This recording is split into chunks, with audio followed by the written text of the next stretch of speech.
এবং মতবিনিময়ের জন্য তিনি আমাকে ডেকেছেন এবং একান্ত মিটিংয়ের জন্য আহ্বান করেছেন।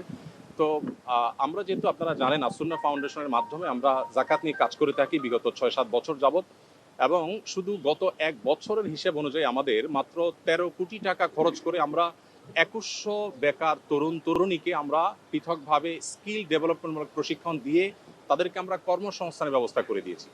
এখন আমাদের সেই ২১০০ একসময়ের বেকার তরুণরা ৪২ কোটি টাকা পার ইয়ার, তারা গত ১ বছরে তারা ৪২ কোটি টাকা কামাই করেছে। তার মানে প্রতি বছর এটা আস্তে আস্তে বাড়বে, বই কমবে না।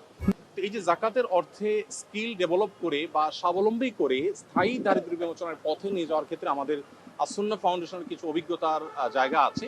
সেই জায়গা থেকে আমরা কিছু পরামর্শ, কিছু মত আমরা দেওয়ার চেষ্টা করছি মাননীয় প্রধানমন্ত্রীকে, এবং সেই মতগুলো তিনি শুনে তিনি খুবই খুশি হলেন এবং তিনি আমাদেরকে মাননীয় মন্ত্রী ধর্মমন্ত্রী মহোদয়কে এবং অন্যদেরকে সংশ্লিষ্টদেরকে নির্দেশ দিয়েছেন যে যেন জাকাত নিয়ে সরকারের জায়গা থেকে আরো ইফেক্টিভলি কিভাবে জাকাত বন্টনকে আরো সুশৃঙ্খলভাবে করা যায় এবং আরো ইফেক্টিভলি করা যায় সেই সম্ভাবনাগুলোকে খুঁজে বের করার জন্য তিনি নির্দেশ দিয়েছেন।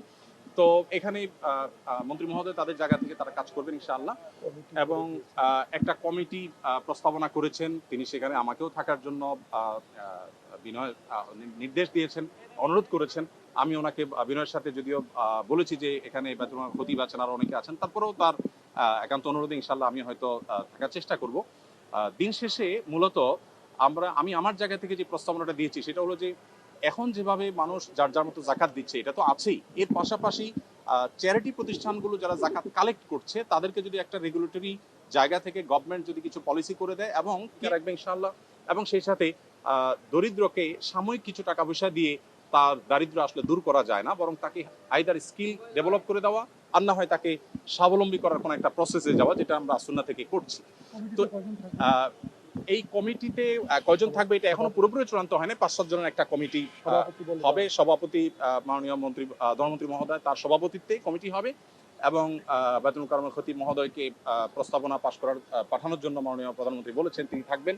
আর আমাকে যেহেতু তিনি অনুরোধ করেছেন আমি হয়তো থাকার চেষ্টা করবো। সেই সাথে ইসলামী অর্থনীতি বিশেষজ্ঞ হিসাবে আমরা দেশ থেকে দেশের বাইরে থেকে ১-২ জনের নাম প্রস্তাব করেছি। তাদের সবাইকে নিয়ে হয়তো কমিটি গঠন হবে, কমিটি একটা সুপারিশ করবে, এবং এইটা কোনো গভর্নমেন্ট সবার কাছ থেকে জাকাত কালেক্ট করবে বাধ্যতামূলক গভর্নমেন্টকে দিতে হবে ব্যাপারটা সেরকম না।